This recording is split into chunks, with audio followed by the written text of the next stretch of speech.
जब टूटने लगे हौसले तो याद रखना, बिना मेहनत के हासिल तक तो ताज नहीं होते। जब टूटने लगे हौसले तब याद रखना, बिना मेहनत के हासिल तक तो ताज नहीं होते।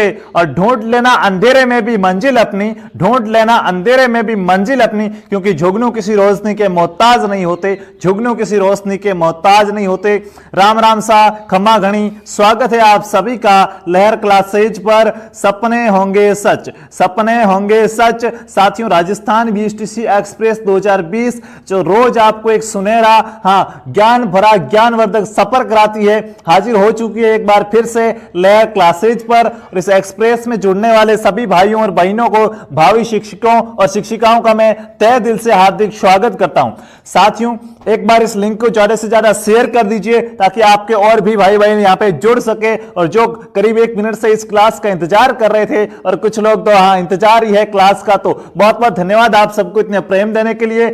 सीखना है, और सीखना है तो क्या करना पड़ेगा, मेहनत तो करनी पड़ेगी। परिस्थितियों का रोना नहीं रोना है, बल्कि क्या है, परिस्थितियों से लड़कर उनसे जीत के क्या करना है, आगे बढ़ना है। तो साथियों, आज हम करने वाले हैं शिक्षण अभिरुचि के 25 प्रश्नों का मॉडल पेपर नंबर 7। ये हमारा 7वां मॉडल पेपर होगा। हम 6 मॉडल पेपर पिछले कर चुके हैं और 6 क्लासेज कर चुके हैं, यानी कि टोटल 12 क्लासेज हो चुकी है शिक्षण अभिरुचि की। आज हमारी ये नेक्स्ट क्लास है। तो इसके अंदर साथियों हम क्या करेंगे, 25 प्रश्नों का सेट करेंगे। तो समय भाई व्यतीत नहीं करेंगे, फटाफट से क्या करेंगे। साथियों, ये आपका सच तो हो रहा है ना, ये कथन सच तो हो रहा है ना, ये सिर्फ कथन नहीं है, ये एक टैगलाइन है जो सच होनी चाहिए। आपके कदम मंजिल की ओर बढ़ तो रहे हैं ना, ये तो अभी पता चलेगा जब आप प्रश्नों के क्या देंगे, आंसर देंगे। तो चलिए शुरू करते हैं। पहला प्रश्न आपके सामने शो हो रहा है, आप फटाफट से इस क्वेश्चन का आंसर बताएंगे।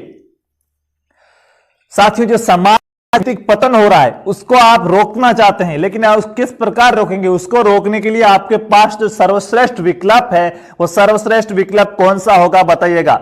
समाज में हो रहे नैतिक पतन को रोकने के लिए सर्वश्रेष्ठ विकल्प कौन सा है। शिक्षण द्वारा आप सदाचरण करेंगे, कठोर दंड देंगे, नैतिक शिक्षा देंगे ताकि नैतिक पतन ना हो, या फिर कुछ नहीं, इनमें से कोई सही नहीं है। सर्वश्रेष्ठ विकल्प आप कहोगे यहां पे है ही नहीं। क्या हो जाएगा साथियों, कुछ तो होना चाहिए, तीनों में से किसी एक को क्या करना है, राइट करना है। कौन से को, जो सबसे ज्यादा सही है। साथियों, जो भी भाई बहन यहां से सी आंसर बता रहे हैं वो क्या हो जाएंगे, राइट हो जाएंगे। वो क्या है, नैतिक रूप से भी परिपक्व है, सामाजिक रूप से भी परिपक्व है। साथियों, हास किसका हो रहा है, पतन किसका हो रहा है, नैतिक पतन हो रहा है। क्या, नैतिक पतन। तो वापस उसको रोका कैसे जा सकता है, उस चीज के बारे में नॉलेज दो, उस चीज के बारे में शिक्षा दो, नैतिक शिक्षा दो कि भाई इससे ये नुकसान है, ये फायदा है, ताकि क्या हो सके, उसका पतन रोका जा सके। तो यहां से जिस भी राजस्थानी वीर ने सी आंसर बताया है वो क्या हो जाएंगे, राइट हो जाएंगे।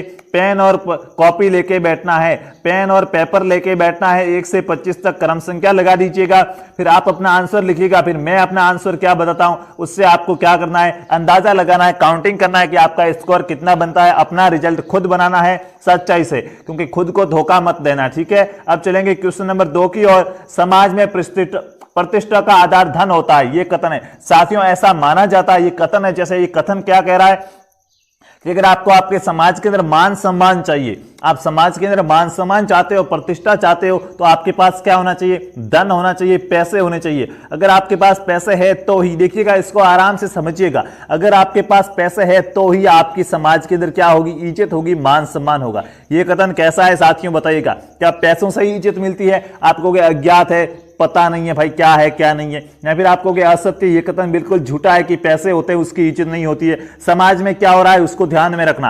पूर्ण सत्य है कि एकदम सत्य है, जिसके पास पैसे है उसकी इज्जत है, जिसके पास पैसा नहीं है उसकी इज्जत नहीं है। या फिर आंशिक सत्य है कि हाँ होता है कि जिनके पास पैसे होते हैं उनको थोड़ी सी ज्यादा इज्जत मिलती है, उनकी थोड़ी इज्जत होती है। तो क्या हो जाएगा यहां से, बिल्कुल डी आंसर जिसने भी राइट बताया। कुछ असत्य वाले भी है साथियों, समाज में क्या हो रहा है उसको सोचना है।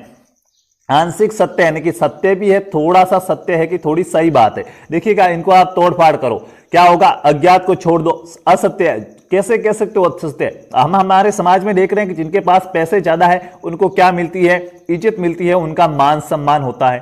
पूर्ण सत्य नहीं भाई, ऐसा तो है नहीं जिनके पास पैसा ही है उनको ही इज्जत मिलेगी। साथियों कोई गरीब व्यक्ति है जिसके पास भले ही पैसा नहीं है, मध्यम वर्गीय है, लेकिन वो समाज के अंदर अच्छा काम करे तो भी उसको इज्जत मिलेगी, यानी कि पूर्ण सत्य भी तो नहीं है। मतलब क्या है, पैसा हो तो भी इज्जत मिल सकती है, पैसा ना हो तो अच्छा काम करके इज्जत कमा सकते हैं, यानी कि आंशिक सत्य है, पूर्ण रूप से सत्य भी नहीं है और पूर्ण रूप से असत्य भी नहीं है। ठीक बात है, क्या हो जाएगा डी आंसर, क्या हो जाएगा साथियों, डी आंसर राइट हो जाएगा। एकदम पॉजिटिव वे के अंदर सोचना है, पूरे जोश ऊर्जा के साथ क्या करेंगे, यहां पे क्या करेंगे, इन सवालों के आंसर देंगे अच्छे से सोच समझ के।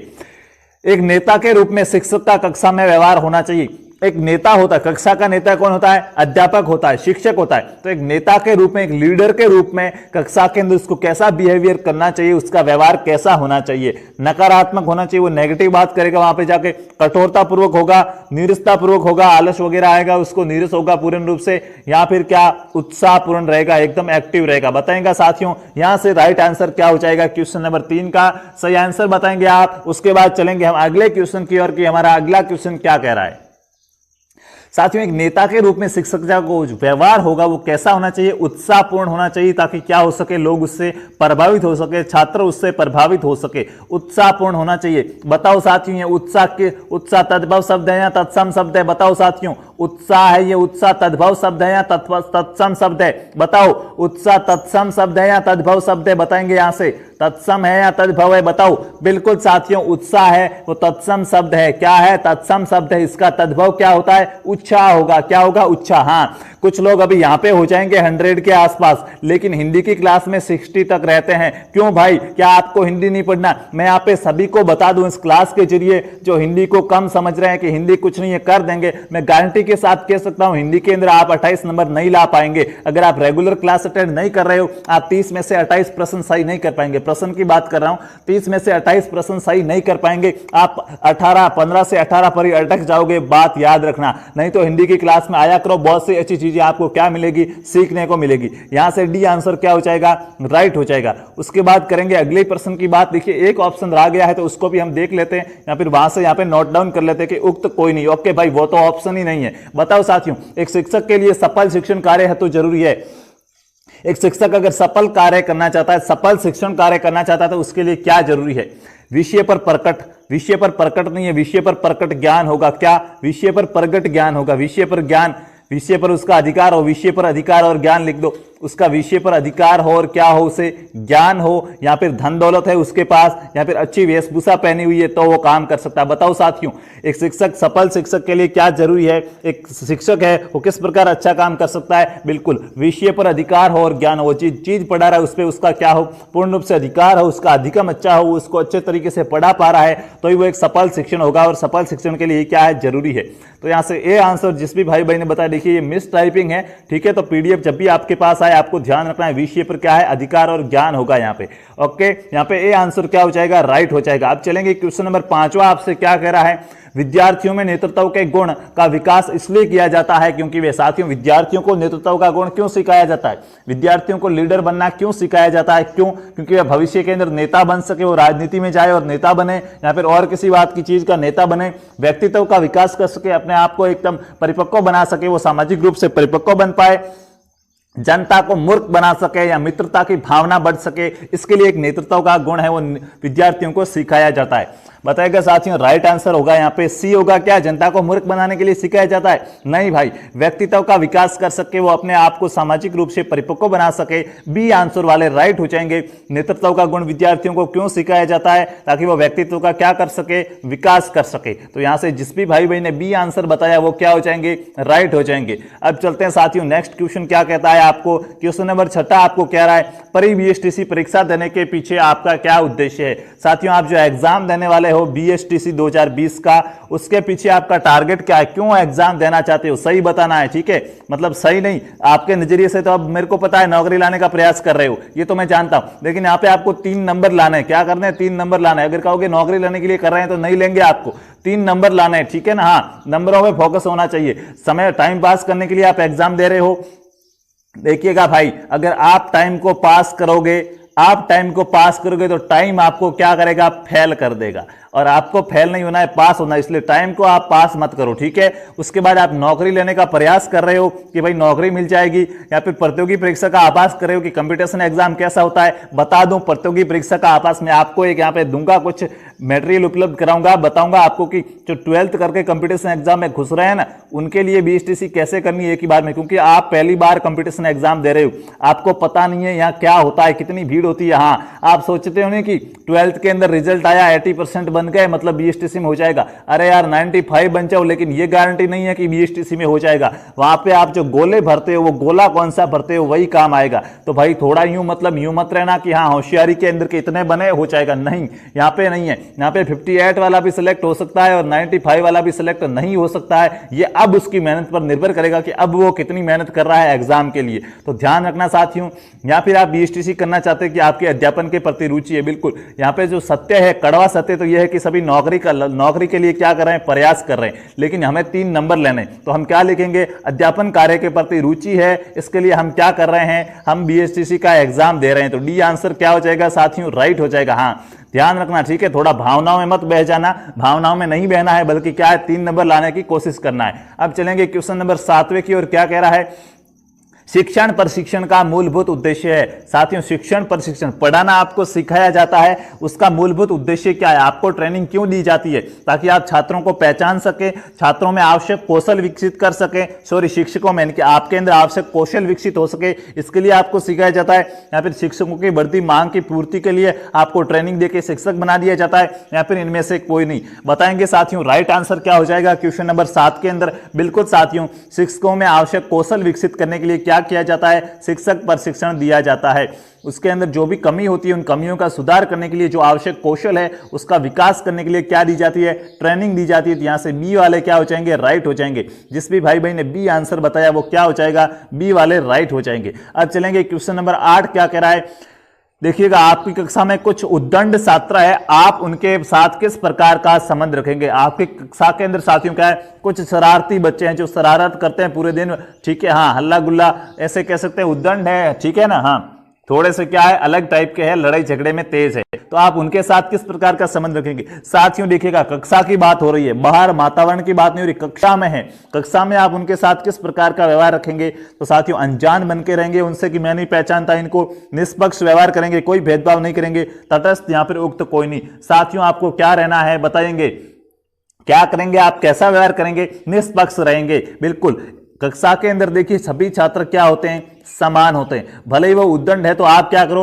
आपका जो चरित्र है, आपका जो व्यवहार है, उस व्यवहार से क्या करो, उन उद्दंड छात्रों के अंदर क्या लाओ, सुधार लाओ, लेकिन भेदभाव नहीं करना है, ठीक है। आप अलग तरीके से अपने अच्छे चरित्र और अच्छे ज्ञान की वजह से क्या कर सकते हो, उनमें सुधार ला सकते हो, मैं आपको बता चुका हूं। लेकिन आप भेदभाव नहीं करेंगे, सभी के साथ क्या करेंगे, समान व्यवहार करेंगे। जैसा आप अन्य छात्रों के साथ व्यवहार कर रहे हैं वैसा ही आपको उनके साथ करना है। यानी कि बी वाले क्या हो जाएंगे, बी वाले यहां से राइट हो जाएंगे। अब चलते हैं क्वेश्चन नंबर नेक्स्ट। क्या करा है, नेक्स्ट क्वेश्चन है नम्मा, एक ऑप्शन वहां से लिख देते हैं अप्रभावी। क्या लिख देते हैं, एक लिख देते हैं अप्रभावी, ठीक है। यहां पे एक ऑप्शन अगला क्या है, डी में क्या लिखा हुआ है पढ़िएगा आप, मैं लिख देता हूं अप्रभावी लिखा हुआ है। बताओ साथियों, राइट आंसर क्या हो जाएगा, जटिल वाक्य। वाक्य ऐसा है जो आपको समझ में नहीं आ रहा है, जटिल है, सरल नहीं है, तथा नकारात्मक भाषा विचार, जो आपके भाषा विकार है वो सकारात्मक नहीं है, नकारात्मक है, सामने वाले को समझ में नहीं आ रहे, तो संप्रेषण क्या हो जाएगा, संप्रेषण कैसा बनेगा, सरल हो जाएगा, कठिन हो जाएगा, प्रभावी हो जाएगा, या फिर अप्रभावी हो जाएगा। बताएंगे साथियों, अगर आपके जो भाषा विचार है वो नकारात्मक है और जटिल वाक्य है तो संप्रेषण कैसा बन जाएगा, अप्रभावी बनेगा। अब कुछ लोग यहाँ पे कठिन भी कहेंगे। साथियों देखिएगा, संप्रेषण का सबसे पहला गुण क्या है, सबसे पहले संप्रेषण प्रभावी होना चाहिए, और जब वो प्रभावी होगा तो सरल भी अपने आप हो जाएगा। सामने वाला प्रभावित हो रहा मतलब वो सरल है, तो पहला अगर प्रभावी होना चाहिए, प्रभावी संप्रेषण बहुत ही जरूरी है। यहाँ पे क्या है, प्रभावी नहीं हो रहा है, जटिल हो रहा है, नकारात्मक हो रहा है, तो संप्रेषण कैसा हो जाएगा, अप्रभावी हो जाएगा। तो यहाँ से डी आंसर जिसने भी बताया है वो क्या हो जाएंगे, राइट हो जाएंगे, अप्रभावी संप्रेषण हो जाएगा। अगर आपके वाक्य जटिल है और नकारात्मक भाषा विचार है तो संप्रेषण कैसा होगा, अप्रभावी हो जाएगा। अब चलते हैं नेक्स्ट क्वेश्चन। अगला क्वेश्चन आपको क्या कहता है, शिक्षक को अपने व्याख्यान को ज्ञानवर्धक और रोचक बनाने के लिए खाली जगह का प्रयोग करना चाहिए। आप जो लेक्चर दे रहे हो, जो आप पढ़ा रहे हो, उसको और भी रोचक बनाना है, ज्ञानवर्धक बनाना है। देखिए, रोचक तो बनाना ही है, लेकिन रोचक के साथ साथ क्या करना है, ज्ञानवर्धक भी बनाना है। तो आप किसका प्रयोग करेंगे, जटिल शब्दों का प्रयोग करोगे, प्रश्नों का प्रयोग करोगे, चुटकुले मारोगे या उदाहरणों का प्रयोग करोगे, उनको एग्जाम्पल देकर समझाओगे। क्वेश्चन नंबर 10 के अंदर क्या होगा, फटाफट से सभी आंसर बता देंगे। क्वेश्चन नंबर 10 का क्या आंसर हो जाएगा। आशा करता हूं साथियों इस एक्सप्रेस के अंदर आपको आनंद आ रहा होगा, आपके काफी क्वेश्चन भी राइट हो रहे होंगे, आपकी खुद की पहचान हो रही होगी, आपकी परफॉर्मेंस में भी आपको क्या पता चल रहा होगा कि कैसा हो रहा है। तो अगर आपको ये क्लास पसंद आती है तो अभी इसको लाइक कर दीजिएगा और हम चलते हैं इस क्वेश्चन के आंसर की ओर, के उदाहरणों द्वारा आप समझाएंगे। देखिएगा, ज्ञानवर्धक और रोचक दोनों बनाना था, आप उस चीज का एग्जाम्पल दो। बच्चे अगर वो समझ नहीं आ रहे तो उसके बारे में एक दो एग्जाम्पल दो और उनको समझाओ। तो यहां से डी आंसर जिस भी भाई ने बताया वो क्या हो जाएंगे, राइट हो जाएंगे। डी वाले क्या हो जाएंगे, राइट हो जाएंगे। अब चलते हैं क्वेश्चन नंबर 11, संप्रेषण कला में दक्षता की सर्वाधिक आवश्यकता किसको होती है। साथियों, जो संप्रेषण की कला है उसके अंदर दक्षता एकदम आप परिपूर्ण हो, ऐसी सबसे ज्यादा आवश्यकता किसकी होती है। सबसे अच्छा संप्रेषण इन चारों में से किसका होना चाहिए, बताओ साथियों। सबसे अच्छा संप्रेषण इन चारों में से किसका होना चाहिए, शिक्षक का, किसान का, डॉक्टर का, शिक्षार्थी का, बताएंगे साथियों। हाँ, यहां पे सबसे अच्छा संप्रेषण शिक्षक का होना चाहिए। किसका, शिक्षक का होना चाहिए।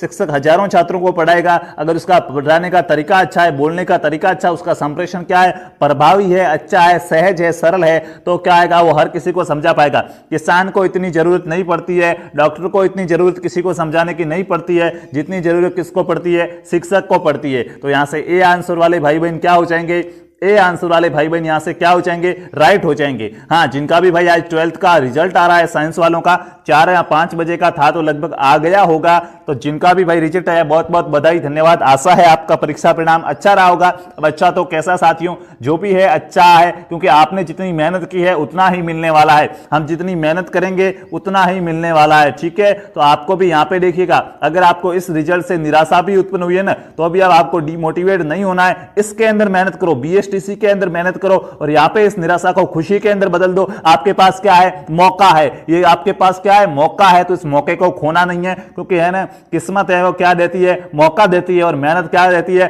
सबको चौका देती है। तो देखिएगा, आपको छक्का मारना है, मेहनत चौका देगी, ठीक है भाई, यहां चौकना, ठीक है ना, समझ पा रहे हो ना। मताधिकार की आयु कम हो जाने से शिक्षार्थियों में चेतना में परिवर्तन हुआ है।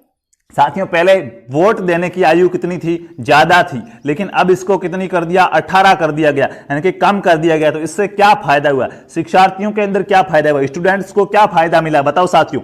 बहुत कमी, उनकी चेतना, वो जागरूक बन पाए हैं या नहीं बन पाए वो बताओ, उनके अंदर क्या फायदा मिला है वो बताओ साथियों। बहुत कमी हुई है उनकी चेतना में, कमी हो गई है, वृद्धि हो गई, या कोई परिवर्तन नहीं हुआ। साथियों देखिएगा, पहले देखिएगा 21 साल का बंदा होता तब उसको सोचना पड़ता था कि वोट किसको दे। आज 18 साल का बंदा है तो उसका वोटर कार्ड बनता है और वो वोट देता है, तो उसको क्या करना पड़ेगा, एक निर्णय लेना पड़ेगा कि वो किसको वोट देगा, वो किसको वोट देगा, वो अपना समर्थन किसे दे रहा है, उसको क्या करना पड़ेगा, निर्णय लेना पड़ेगा। तो वो एक्टिविटी रखेगा, कौन सा बंदा क्या है, कौन सा क्या है, कौन सा व्यक्ति कैसा है, अच्छा काम कौन करेगा, उसको वोट दूं। यानी कि उसकी जागरूक, और उसको ज्यादा जागरूक बनना पड़ेगा, यानी कि उसकी चेतना में क्या हुआ है, चेतना में वृद्धि हुई है। तो यहां से जिस भी भाई बहन ने सी आंसर बताया वो क्या हो जाएंगे, राइट हो जाएंगे। अब चलते हैं नेक्स्ट क्वेश्चन नंबर 30, आपको क्या करा, 13 देखिएगा, शिक्षक की योग्यता का निर्णय करने का आधार होता है। एक शिक्षक है वो कैसा है, शिक्षक पढ़ाने में अच्छा है या नहीं है, इसका आप निर्णय कैसे कर सकते हो। शिक्षक योग्य है या नहीं है, इसका आप निर्णय कैसे कर सकते हो।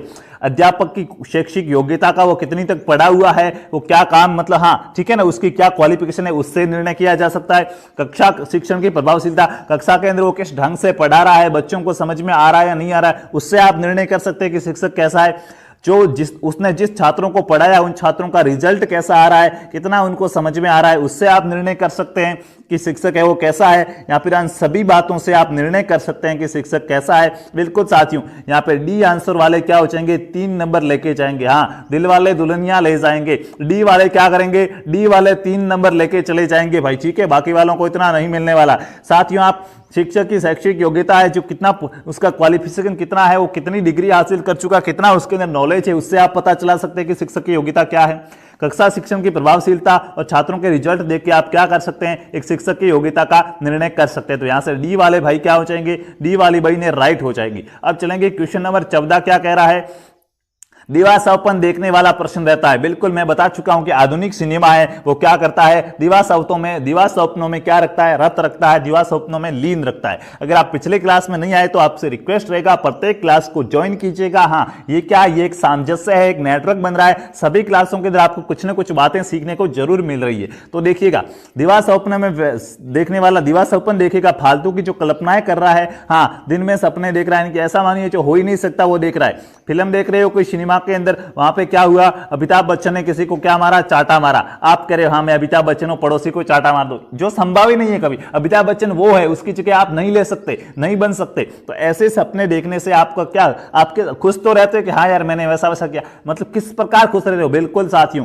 ना तो नियंत्रण है, ना आपके पास कोई तर्क है, कल्पनाशीलता, आप सिर्फ थोती कल्पना कर रहे हो, सोच सोच के खुश हो रहे हो कि मैंने ऐसा किया ऐसा किया। साथियों याद रखना, आपको कल्पनाशीलता नहीं करनी है, आपको क्या करनी है, मेहनत करनी है। क्या करनी है, मेहनत करनी है। मेहनत के दम पर आप क्या कर सकते हो, इन दिवा स्वप्नों को क्या कर सकते हो, इन दिवा स्वप्नों को हकीकत के अंदर बदल सकते हो। और हमें हकीकत पसंद है, कल्पना पसंद नहीं है। कल्पना नहीं करनी है बल्कि उसको करके दिखाना है, कहना नहीं है करके दिखाना है। और यहां पे तो सोचने वाली बात हो रही है, तो ये क्या हो जाएगा, राइट हो जाएगा। सी वाले क्या हो जाएंगे, राइट हो जाएंगे कि दिवा स्वप्न में रत रहने वाला व्यक्ति हमेशा कल्पनाशीलता सही खुश रहता है, लेकिन आपको मेहनत करनी है, हकीकत में बदल के दिखाना है। अब चलते हैं क्वेश्चन नंबर 15 क्या कह रहा है, शिक्षण में तुलनात्मक अध्ययन के लिए उपयोगी है। साथियों शिक्षण के अंदर तुलनात्मक अध्ययन पढ़ाना है। देखिएगा, दो चीजें अगर समान है, क्या है, समान है। जैसे एक होती है पादप कोशिका, साइंस वालों को अच्छे से पता होगा, क्या होगा, साइंस वालों को अच्छे से पता होगा कि एक तो होती है पादप कोशिका, आपने भी पढ़ा होगा, साइंस भले ही नहीं है 10th में पढ़ के आए हो। और एक होती है क्या, जंतु कोशिका, एक पादप कोशिका और एक जंतु कोशिका। अब ये दोनों क्या है, तो इनके अंदर आपको अगर पढ़ना है, तुलनात्मक पढ़ना है, ये इसमें ये होता है, इसमें ये नहीं होता है, तो आप क्या करते हैं, सारणी बनाते हैं, नहीं बनाते हैं, यानी कि तालिका है वो सबसे उपयुक्त विधि है। क्या है, तालिका। आप उनकी क्या करो, तालिका बनाओ। जैसे हमने क्या पढ़ा था, हमने पढ़ा था तत्सम और तद्भव। क्या पढ़ा, तत्सम और तद्भव। तो ये तत्सम है और ये तद्भव है, यानी कि एक सारणी बनाकर उसको समझाता। तालिका क्या है, सबसे अच्छा अध्ययन का क्या है, गुण है। अगर आपको तुलनात्मक दोनों के अंदर तुलना करके समझना है कि इसमें ऐसा होता है, इसमें ऐसा नहीं होता है, तो आपको वहां पे तालिका की जरूरत लेनी पड़ेगी, तालिका की मदद लेनी पड़ेगी, ताकि अच्छे से क्या हो सके, समझ में आ सके। तो यहां से जिस भी भाई बहन ने सी बताया वो राइट हो जाएंगे। अब चलते हैं क्वेश्चन नंबर 16 क्या कह रहा है, निम्नलिखित में से शिक्षण का परंपरागत साधन है। शिक्षण का परंपरागत साधन कौन सा है वो बताना है आपको। चारों ऑप्शन दिए जा रहे हैं, थोड़ा सा क्या करना है, यहाँ पे धैर्य रखना है। सी के अंदर क्या लिखा हुआ था, किताब लिखा हुआ था, और डी में क्या लिखा हुआ था, डी में सभी लिखा हुआ है। बताओ साथियों, शिक्षण का परंपरागत साधन कौन सा है। शिक्षण का ऐसा साधन बताओ जो समय से चला आ रहा है, उसी से शिक्षण कार्य हो रहा है या हो रहा था। बताओ साथियों, श्यामपट्ट, पाठ्यपुस्तक, किताब या सभी, शिक्षण का परंपरागत साधन कौन सा हो जाएगा, बताएंगे। यहां से राइट आंसर क्या हो जाएगा, डी हो जाएगा, सभी। शिक्षण के ये सभी क्या है, परंपरागत साधन है। श्यामपट्ट भी है, पाठ्यपुस्तक भी है, और क्या है, किताब भी है। तो यहां से जिस भी भाई बहन ने डी आंसर बताया वो क्या हो जाएंगे, राइट हो जाएंगे। अब चलते हैं क्वेश्चन नंबर 23 की और 17 की ओर, ठीक है। हाँ 17 की ओर चलते हैं भाई, 23 मिनट्स होने वाले हैं, फटाफट से करेंगे, थोड़ा सा फटाफट से करेंगे, ठीक है। हाँ टाइम थोड़ा सा क्या हो रहा है, हाँ बाहर हो रहा है भाई, ठीक है। देखिएगा, एक शिक्षक का मुख्य कार्य है, एक शिक्षक का मुख्य काम क्या होता है। स्कूल में राजनीति करने के लिए शिक्षक जाता है, स्कूल पाठ्यक्रम पूरा कराने के लिए जाता है, अच्छे नागरिक तैयार करने के लिए जाता है, यहाँ पर ज्ञान को बढ़ाने के लिए जाता है। साथियों बताइएगा, एक शिक्षक का मुख्य कार्य क्या होता है। एक शिक्षक का मुख्य कार्य क्या होता है, अच्छे नागरिक तैयार करना। जो स्कूल के अंदर बच्चे हैं उनको एक अच्छा बनाना, अच्छे नागरिक तैयार करना, ताकि वो देश को नई दिशा और नई दशा दे सके, देश का क्या कर सके, निर्माण कर सके। शिक्षक क्या करता है, भावी नागरिकों का निर्माण करता है। तो यहां से सी आंसर जिसने भी बताया है वो क्या हो जाएंगे, राइट हो जाएंगे। अब चलते हैं नेक्स्ट क्वेश्चन की और हमारा अगला क्वेश्चन क्या है, क्वेश्चन नंबर 18 कह रहा है, कौन सा सामाजिक गुण एक शिक्षक का मान बढ़ाता है। साथियों इनमें से क्या काम करे एक शिक्षक, ताकि उस शिक्षक का क्या बढ़ेगा, मान बढ़ेगा, उसके सम्मान में क्या होगी, वृद्धि होगी। अगर वो सामुदायिक सेवा करता है तो समाज में उसका मान बढ़ेगा। विद्यार्थियों के लिए कैंप का आयोजन करता है तो उसकी इज्जत बढ़ेगी। कविता पढ़ता है, कविता पाठन करता है तो उसका मान बढ़ेगा। साहित्यिक गतिविधियां करता है तो उसका मान बढ़ेगा। साथियों एक शिक्षक है, शिक्षक का क्या संबंध होता है, विद्यालय और समाज। उसका विद्यालय में भी काम होगा, समाज में भी काम होगा, यानी कि वो समाज के लिए, यानी कि हम कह सकते हैं सामुदायिक सेवा, वो सबकी सेवा कर रहा है, समुदाय की सेवा कर रहा है, तो क्या होगा, उसका मान बढ़ेगा। सामुदायिक सेवा, शिक्षक को क्या करनी होती है, सबकी सेवा करनी होती है, क्योंकि वो समाज के अंदर, हमारे समुदाय में क्या माना जाता है, एक आदर्श इंसान माना जाता है, उस पर सभी क्या करते हैं, विश्वास करते हैं, क्योंकि वो भावी क्या करता है, भावी नागरिकों का निर्माण करता है। तो यहां से ए आंसर वाले क्या हो जाएंगे, राइट हो जाएंगे। अब चलते हैं क्वेश्चन नंबर 19 आपसे क्या कह रहा है, सभी शिक्षकों को स्कूल में निर्धारित समय पर आना चाहिए, क्योंकि साथियों यहां पे जो जितने भी आज 25 क्वेश्चन करा रहा हूं ना, आप प्रीवियस ईयर्स के पेपर ले लीजिएगा, उनमें आए हुए हैं। आज के जो हमारे जितने भी क्वेश्चन है, ये क्या है, एग्जाम के अंदर आए हुए हैं, एग्जाम में पूछे गए थे, बीएसटीसी के एग्जाम के अंदर क्या है, पूछे गए हैं, ऐसे प्रश्न आते हैं, देख लेना भाई, ठीक है, किस आधार पर आपको तैयारी करनी है। सभी शिक्षकों को स्कूल में निर्धारित समय पर आना चाहिए, क्योंकि साथियों टीचर होते हैं सभी, उनको स्कूल के अंदर जो फिक्स टाइमिंग है उस टाइम तक आ जाना चाहिए। क्यों, ऐसा क्यों करना चाहिए, विद्यार्थी बेपरवाह हो जाएंगे इसलिए आना चाहिए, विद्यार्थी भी समय पर आएंगे, अगर टीचर समय पर आते हैं तो बात में पॉइंट तो है भाई, याद रखना, विद्यार्थियों को समय का महत्व पता चलेगा, या फिर क्या होगा, विद्यार्थी समय पर आएंगे और उनमें एक अच्छी आदत विकसित होगी। बिल्कुल साथियों, टीचर अगर टाइम पे आ रहा है तो विद्यार्थी भी टाइम पे आएंगे और एक अच्छी आदत का निर्माण होगा, अच्छी आदत विकसित होगी, ताकि वो भी क्या हो सके, टाइम पर आ सके। तो यहां से डी वाले क्या हो जाएंगे, डी वाले भाई बहन राइट हो जाएंगे। और चलते हैं क्वेश्चन नंबर 20 की ओर। उसके बाद सिर्फ 5 क्वेश्चन रहे इस क्वेश्चन के बाद। उसके बाद आपके इस एक्सप्रेस का सफर कैसा रहा, जरूर फीडबैक देना। साथियों, अच्छे शिक्षक की प्राथमिकता होती है, एक अच्छा शिक्षक है वो हमेशा किसके बारे में सोचता है, अगर वो किसी भी काम को करना चाहे तो सबसे पहले किसकी भलाई सोचता है, वो बताएंगे। एक अच्छा शिक्षक सबसे पहले किसके बारे में सोचता है, विद्यार्थियों के बारे में सोचेगा, प्रिंसिपल के, प्रधानाचार्य के बारे में सोचेगा, संचालन कमेटी के बारे में सोचेगा, इनके साथ में जो और भी काम कर रहे हैं सहकर्मी, उनके बारे में सोचेगा। साथियों, अच्छा शिक्षक है वो हमेशा विद्यार्थी के बारे में सोचता है, उसकी प्राथमिकता किसको होती है, विद्यार्थी को होती है। तो यहां से क्या आंसर राइट हो जाएगा, ए आंसर राइट हो जाएगा। अब चलते हैं क्वेश्चन नंबर 21।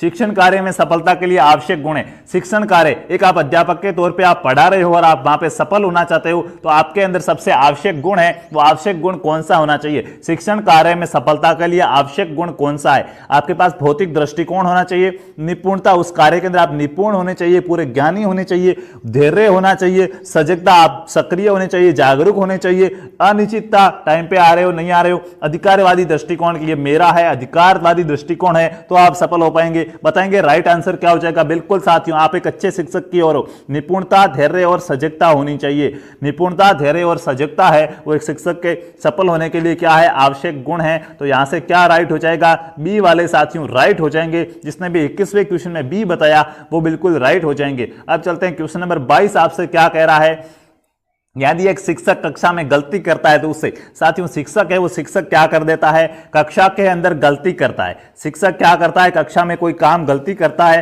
तो फिर उसको क्या करना चाहिए, उसे अपेक्षा करनी चाहिए, मान लेना चाहिए कि हाँ मेरी गलती है, क्षमा मांगनी चाहिए कि हाँ भाई मेरी गलती है, आई एम सॉरी। यहाँ पर मुकर जाना चाहिए कि ये गलती मैंने नहीं की है, यहाँ पर भूल जाना चाहिए कि मेरे को पता ही नहीं है मैंने कब किया, मेरे को पता तक नहीं है। साथियों क्या करेंगे, एक शिक्षक अगर कक्षा में गलती करता है, आप अगर कक्षा के अंदर कोई काम करते हो और आपसे गलती हो जाती है तो क्या करना है, बिल्कुल आपको अपनी गलती स्वीकार करनी है कि हाँ मुझसे गलती हुई है, आई एम सॉरी। आपको क्या करना है, वहां पे गलती करनी है तो गलती स्वीकार करनी है और उसके बाद क्या करनी है, क्षमा मांगनी है। गलती स्वीकार करने के बाद क्या करेंगे आप, क्षमा मांगनी है। आप क्या करेंगे, क्षमा मांग लेंगे, गलती को मान लेंगे कि गलती मेरी है और उसके बाद आप क्षमा मांग लो, ताकि क्या हो, एक अच्छे शिक्षक का गुण यही होना चाहिए, अगर गलती करते हो तो उस गलती को आप स्वीकार करो और क्षमा मांग लो। तो यहां से जिस भी भाई बहन ने बी आंसर बताया है, बी वाले क्या हो जाएंगे, राइट हो जाएंगे। अब चलते हैं क्वेश्चन नंबर 23 आपसे क्या कह रहा है, आप शिक्षण कार्य करना चाहते हैं क्योंकि, देखिएगा आप पढ़ाना क्यों चाहते हैं बताओ साथियों। पहला ऑप्शन था यहाँ पे समय गुजारना चाहते हैं, यानी कि टाइम पास लिख देता हूं भाई, और मैंने कहा था टाइम पास करोगे तो टाइम आपको क्या कर देगा, फेल कर देगा। आप है वो शिक्षक क्यों बनना चाहते हो, ऐसा ही लिख देता हूं, ठीक है। शिक्षक क्यों बनना चाहते हो, शिक्षक क्यों बनना चाहते हो बताओ। आप शिक्षण कार्य क्यों करना चाहते हो, आप टाइम पास करना चाहते हो इसलिए, पैसा कमाना चाहते हैं इसलिए, शिक्षण अच्छा होता है इसलिए करना चाहते हो, यानी कि आपकी शिक्षण के अंदर रुचि है इसलिए आप पढ़ाना चाहते हो, आपको पढ़ाने के अंदर आनंद मिलता है, आपकी रुचि है तो आप पढ़ाना चाहते हो। राइट आंसर क्या हो जाएगा साथियों, यहां से राइट डी हो जाएगा। आपकी शिक्षण कार्य में क्या है, रुचि है, इसलिए आप क्या कर रहे हैं, पढ़ाना चाहते हैं। शिक्षक बनना चाहते हैं। तो यहां से जिस भी भाई बहन ने डी आंसर बताया है वो क्या हो जाएंगे, डी वाले राइट हो जाएंगे। अब चलते हैं क्वेश्चन नंबर अगला 24 नंबर क्वेश्चन आपको क्या कह रहा है, उसके बाद ओनली फॉर 2, ये लास्ट सेकंड लास्ट क्वेश्चन है, इसके बाद हमारा एक क्वेश्चन रहा है। साथियों क्या कहा है क्वेश्चन के अंदर, निम्न में से कौन सा गुण आप अपने छात्रों में सर्वाधिक पसंद करेंगे। आपको गुण दे रखे हैं 4, इन 4 गुणों के अंदर से सबसे ज्यादा आपको, अगर छात्रों के अंदर ये 4 गुण है, एक छात्र है जिसके अंदर जिज्ञासा का गुण है, एक में आज्ञाकारिता का गुण है, एक में सहानुभूति का गुण है, एक में सहयोग का गुण है, तो उन 4 छात्रों में से आप सबसे ज्यादा किस छात्र को पसंद करेंगे, यानी कि किस गुण को आप क्या करेंगे, सबसे ज्यादा पसंद करेंगे, सर्वाधिक पसंद करेंगे, बताएंगे साथियों। राइट आंसर क्या हो जाएगा, जिज्ञासा वाले छात्र को, आज्ञाकारिता वाले, सहानुभूति वाले या सहयोग वाले। साथियों सबसे ज्यादा इन चारों में से इंपॉर्टेंट चीज है वो क्या है, जिज्ञासा है। और इंसान की प्रवृत्ति तो वैसे भी जिज्ञासु रही है, जानने का इच्छुक रहा है कुछ ना कुछ, यहां तक कि वो चंद्रमा पर क्या है इसका भी पता लगाने चांद पर भी पहुंच गया। क्यों, क्योंकि उसकी जिज्ञासा थी कि इसमें वास्तव में है क्या। तो इंसान की प्रवृत्ति तो जिज्ञासा है, तो जिज्ञासा का गुण तो अनिवार्य है। जिस छात्र के अंदर जिज्ञासा का गुण है उसको आप पसंद करेंगे, क्योंकि जब जिज्ञासा होगी तभी हम क्या कर पाएंगे, कुछ सीख पाएंगे। अगर हमारे अंदर वो सीखने की इच्छा तक नहीं है तो भाई क्या होगा, हम उसके बारे में कभी सोच भी नहीं पाएंगे, वो करेंगे तक नहीं। लेकिन आपके अंदर जिज्ञासा है तो आप क्या करेंगे, वो काम कर पाएंगे। तो यहां से ए वाले भाई बहन क्या हो जाएंगे, राइट हो जाएंगे। अब चलते हैं लास्ट एंड फाइनल क्वेश्चन, और आज हमने समय का भी ध्यान रखा है, तो हमारा ज्यादा समय भी नहीं होने दिया, हो रहा था लेकिन क्या कर दिया, उसको मैनेज कर दिया। साथियों क्या हो जाएगा इस क्वेश्चन में, एक बार अच्छे से पढ़ लीजिएगा। यार ये आपकी कक्षा में एक बच्चा ध्यान नहीं दे रहा है, आप जो चीज पढ़ा रहे हो और बच्चा क्या है, नींद ले रहा है, उसको झपकियां आ रही है, वो कक्षा के अंदर ध्यान नहीं दे रहा है, तो क्या करोगे, आप उसे दंड देंगे, गिलास का पानी का लोटा मंगा के आंखों पे उसके छिड़केंगे पानी, ध्यान आकर्षित करने के लिए उसको एक प्रश्न पूछेंगे कि इसका आंसर क्या हो जाएगा, उसे ध्यान देने को कहेंगे कि ध्यान दे, या फिर उन बच्चों का उदाहरण देंगे जो ध्यान देते हैं। शायद मैं एक ट्यूशन आपको जब मैं चैप्टर पढ़ाया था, टॉपिक पढ़ाया था, तो तब भी करा चुका हूं, तो इसका तो गलत होना ही नहीं चाहिए। क्या हो जाएगा राइट आंसर, बिल्कुल साथियों यहां से बी राइट आंसर हो जाएगा।